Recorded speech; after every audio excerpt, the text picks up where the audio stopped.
Good evening, ladies and gentlemen. Thank you, sit down. Or don't. Standing adds to GDP. We're here tonight to talk about the sexiest, juiciest, most scandalous thing in America. No, not Kim Kardashian. Not even Taylor Swift's dating life. I'm talking monetary policy. Oh yeah. Take off your gold chains because tonight we're talking Federal Reserve. Don't act like you don't get turned on when Jerome Powell says quarter-point hike. I see you. Half the audience just got pregnant. Now look, most people don't understand the Federal. And that's fine. Because the Fed doesn't want you to understand it. They talk like horoscopes written by accountants. Economic headwinds suggest caution, but strong labor markets mean expansionary bias. That's not economics, that's a fortune cookie with tenure. But politicians? They really care. They want to make the Fed do tricks like it's a poodle in the circus.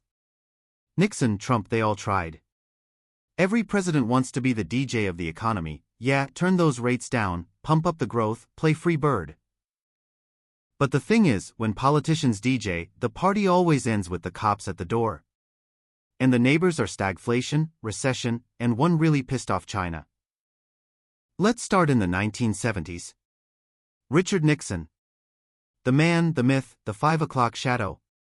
This guy was so paranoid he made your ex-girlfriend look chill. Nixon thought everyone was out to get him. The CIA, the press, his dog. But the one thing he really thought was out to get him? The economy.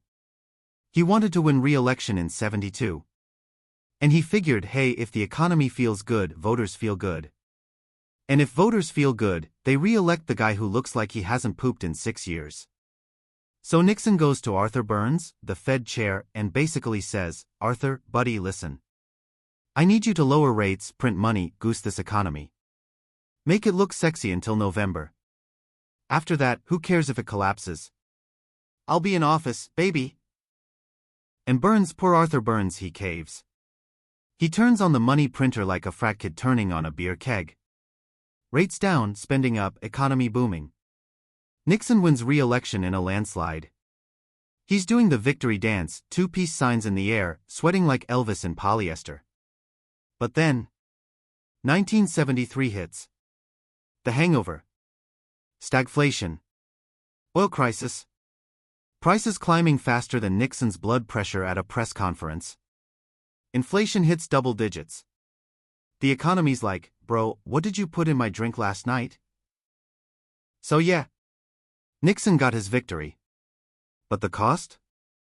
A decade of misery. It's like trading your house for 2 scratch-off lottery tickets. Sure, you might win, but now you live under a bridge with inflation. And Nixon's intervention scarred the Federal. They were supposed to be independent. Instead, they got pimped out like a prom limo. And here's the best part. Nixon recorded all his conversations, remember those Watergate tapes? One of them was literally him pressuring the Federal. Imagine being so corrupt you have receipts on yourself. That's like robbing a bank and then handing the cops your GoPro footage. Nixon basically created the world's first economic OnlyFans. Hey Arthur, lower those rates. Yeah baby, print me some liquidity. That's it. Slower. Don't tell Congress. Now, economists will tell you inflation was suppressed. That's the technical term. Suppressed like a beach ball you hold under the pool. It works for a second, then boom, smacks you right in the face. That was the 1970s. Nixon held inflation underwater, and then it shot up and knocked America's teeth out. And the best part? His re-election landslide didn't even save him. Watergate still took him down. All that manipulation, and he didn't even get to finish the term. He juiced the economy, crashed the party, and still got kicked out. That's not strategy, that's the economic version of whiskey dick. So what did we learn from Nixon? We learned that presidents meddling with the Fed is like your drunk uncle grabbing the AUX cord at Thanksgiving. It starts with Sinatra but ends with someone vomiting to Skrillex. And yet, presidents keep trying. Because they can't resist. The Fed is like the hot bartender, they know they shouldn't hit on her, but they do anyway. Nixon tried, Reagan tried, Trump tried. And the bartender just keeps serving hangovers. Good evening, America. And welcome to the only comedy show where we discuss both nuclear weapons and LinkedIn profiles in the same breath. So Trump woke up one morning, probably between a cheeseburger and a Fox News segment, and decided, you know what the Pentagon needs? A rebrand. Yeah. The guy who thinks Sharpies can redraw hurricanes is now trying to rebrand the US military. Not the weapons, not the budget, not the wars. Just the name. He wants to turn the Department of Defense into the Department of War. Ladies and gentlemen, we are witnessing the world's first trillion-dollar logo change. You think Google changing its font was big? Wait till you see the bill for re-embroidering 700,000 seals, letterheads, napkins, and Pentagon keychains. We're about to spend more on stationery than on actual tanks. And here's the punchline: Trump thinks this is going to scare China. China. You know what scares China? Semiconductor bans. Naval blockades. Not the font on Pete Hegseth's business card. The CCP's not sitting around like, oh no, they changed the stationery, comrades, retreat. This isn't foreign policy. This is an ego trip. This is the geopolitical version of buying a red sports car after your fourth indictment. Here's the thing: America loves rebranding. We can't help it. World War I? We called it the war to end all wars. Then we had another one 20 years later. That's like calling your first kid the last one. French fries? We renamed them Freedom Fries because the French hurt our feelings. McDonald's spent 6 months relabeling menus, and then we all forgot. At the Patriot Act. Nothing patriotic about it unless you think Uncle Sam reading your emails is the 4th of July parade. And now, the Department of War. Fun fact, we already had a Department of War from 1789 to 1947. Then Truman said, you know what, war sounds a little murder why. Let's soften it. Call it defense. It was literally the government's PR facelift. So Trump's not inventing anything new. He's just like a bad DJ remixing old hits. He looked at history and said, you know what America needs? The 1940s greatest hits album: War, Depression, Polio. Trump thinks this move makes him tough. In his head, it goes like this. Step 1, rename the Pentagon. Step 2, Xi Jinping pees his pants. Step 3, Nobel Peace Prize. But Xi Jinping's not losing sleep over this. He's not like, oh no, it's no longer DOD. It's war. Quick, cancel the Belt and Road Initiative. No, Xi is laughing his ass off. He's probably calling Putin right now like, bro, America just spent $1 billion changing business cards. We can invade Taiwan tomorrow. And the irony? Trump wants to end wars in Ukraine and Gaza. He wants a Nobel Peace Prize. So he renames the Pentagon to the Department of War. That's like opening a vegan restaurant called Murder Cows. The branding doesn't match the product, Donnie. You know who's really suffering from this? Pentagon staffers. Poor bastards. They've already spent 3 years deleting the word diversity from websites. Now they've got to replace defense with war on 700,000 documents. One guy literally squatted the Department of War LinkedIn page just to stop China from taking it. That's where we're at. Geopolitics fought through LinkedIn. Imagine Xi Jinping updating his profile, General Secretary of CCP. Skills, supply chains, Belt and Road, endorsements from Vladimir Putin. Meanwhile, some Pentagon interns like, sir, do I file this under defense.gov or war.gov? Because war.gov is down right now. Yeah, our rebrand site crashed on day 1. Nothing says superpower like a 404 error. And let's talk about the cost. They say this could run billions. Billions? For what? Napkins? Keychains? You're telling me we can't afford universal healthcare, but we can afford to restamp 40,000 Chow Hall trays with a new logo? Imagine being a soldier in Iraq, no air conditioning, no working radios, but hey, at least your MRE spoon says Department of War. Priorities. Even Mitch McConnell's against this. And when Mitch McConnell thinks you're wasting money, holy crap, that's like a raccoon telling you your garbage smells. Mitch literally said, if we're going to call it the Department of War, we'd better fund it.